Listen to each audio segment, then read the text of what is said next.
Here on Democracy Now!, democracynow.org, The War and Peace Report. I'm Amy Goodman with Juan Gonzalez. The United States has released 4 Afghan prisoners from Guantánamo Bay. The 4 men will all return to Afghanistan, where they'll apparently be able to live without restriction. Earlier this month, 6 other Guantánamo prisoners were sent to Uruguay 4 years after they were first approved for release. Their transfer was the largest for a single group of Guantánamo prisoners since 2009.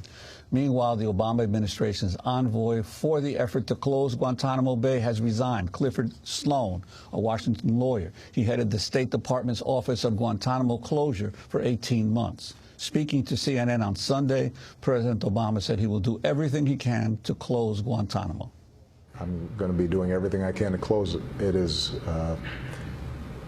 something that continues to inspire jihadists and extremists around the world, the fact that these folks are being held. It is contrary to our values, and it is wildly expensive. We need to close that facility, and I'm going to do everything I can. Right, you want them here in a... With the latest release, there are 132 prisoners left at Guantánamo. To talk more about the significance of this, we're now joined by Pardis Cabriai, senior staff attorney with the Center for Constitutional Rights. Welcome to Democracy Now! So there have been this series of 2 groups who have been released from Guantánamo. Talk about their significance. Right.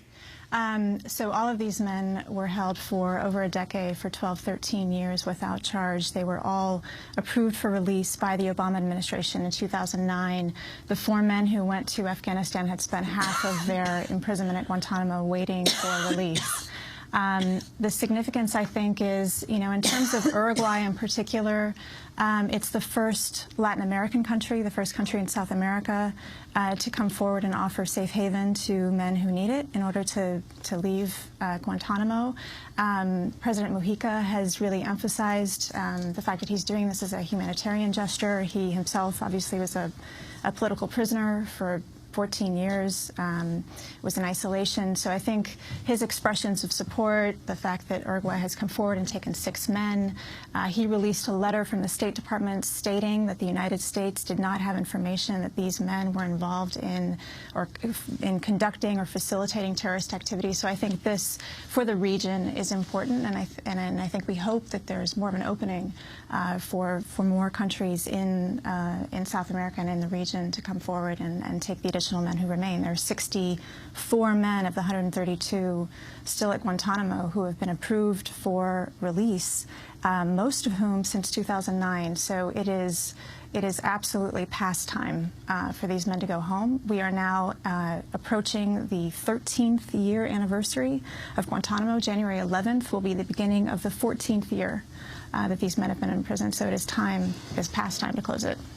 Well, in an interview, outgoing Uruguayan President José Mujica said he agreed to receive the 6 prisoners out of his long-standing opposition to Guantánamo Bay.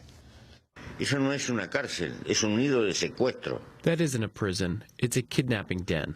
Because a prison entails subjection to some system of law, the presence of some sort of prosecutor, the decision of some judge, whomever that may be, and a minimal point of reference from a judicial point of view.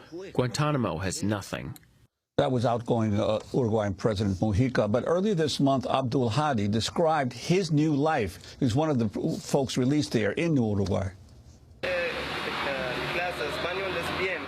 Uruguay is a beautiful country. The Spanish class here is good, and I study 2 hours every day. I can speak a little Spanish, and I know how to say Saturday, Sunday, Monday, Tuesday.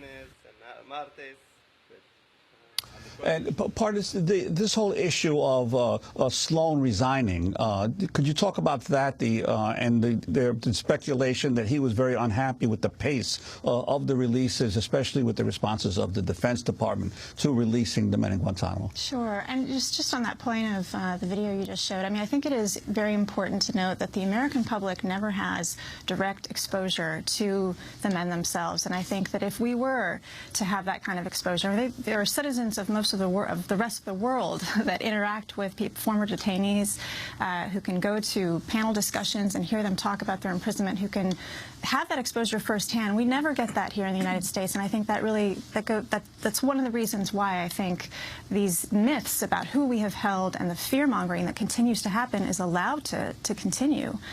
So that's just, it's important to note.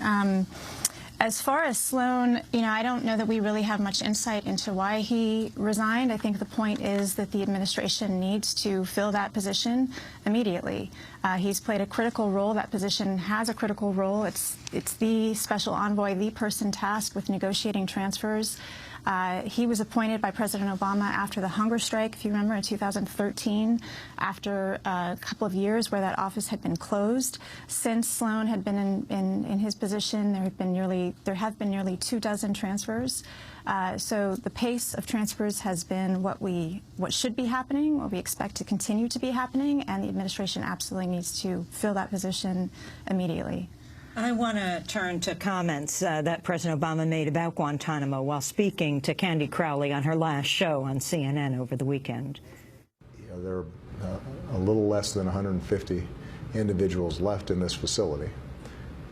We are going to continue to place those who've been cleared for release or transfer to host countries that are willing to take them. There's going to be a certain irreducible number that are going to be really hard cases because we know they've done something wrong and they are still dangerous, but it's difficult to mount the evidence in a traditional Article III court. And so we're going to have to wrestle with that. But we need to close that facility, and I'm going to do everything I can. So President Obama, one of his first acts in office as president, way back in 2009, was to close Guantanamo. Congress opposed it. What can he do? I mean, he's done a lot on other issues right now, on the issue of immigration, for example. What can he do on Guantanamo? He can continue this pace of transfers until all of the men, not just those who are cleared right now, but all of the men the administration does not intend to charge are released. He has the authority under Congress right now. There are countries coming forward to resettle men. There are a number of men. It's important to be clear that this is now largely a prison for Yemeni detainees. Over 80 of the 132 who are still there are from Yemen.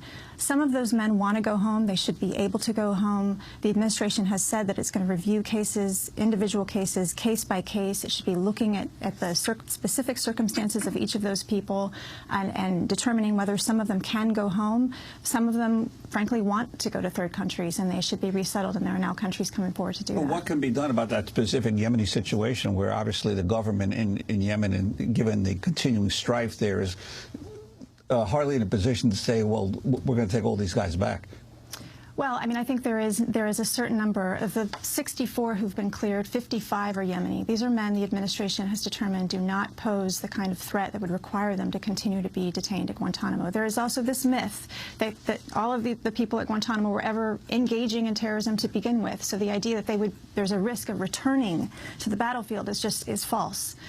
So we need to be clear about that. There are administration officials themselves who said a former commander of Guantanamo said easily a third of the men there should not have been there, were mistakes. They later changed that to half of the men. So there is a history and facts that we need to be clear about in terms of who we have held there. And finally, parties, it's quite amazing. In the last few weeks, these historic developments, the U.S. and Cuba normalizing relations. For the U.S. to have this piece of land, rent it from Cuba, you would think, since the U.S. has imposed this embargo for more than 50 years, what they'd want to do with that piece of land is show Cuba what they believe, what the U.S. government believes democracy should look like, should be conducted like. Instead, they have this prison there where they've tortured and held men. Many of them have been cleared for more than a decade. Absolutely. And in the context of discussion right now about accountability for torture, I think it's also important to note and be clear that when the U.S. releases people, and sends them home, there is never a moment of acknowledgement of wrongdoing for having held them for 12, 13 years without charge and having tortured them. And we know that torture has happened, not just in CIA black sites, but in military prisons like Guantánamo. Should the U.S. give Guantánamo back to this whole area, Guantánamo Bay, to Cuba? I think it should, but the first step would be closing the prison and closing it the right way, not whittling the number of prisoners down to some palatable number for the U.S. public and transferring them to prisons in the United States. Pardis Cabri, I want to thank you for being with us, Senior Staff Attorney with the Center for Constitutional Rights.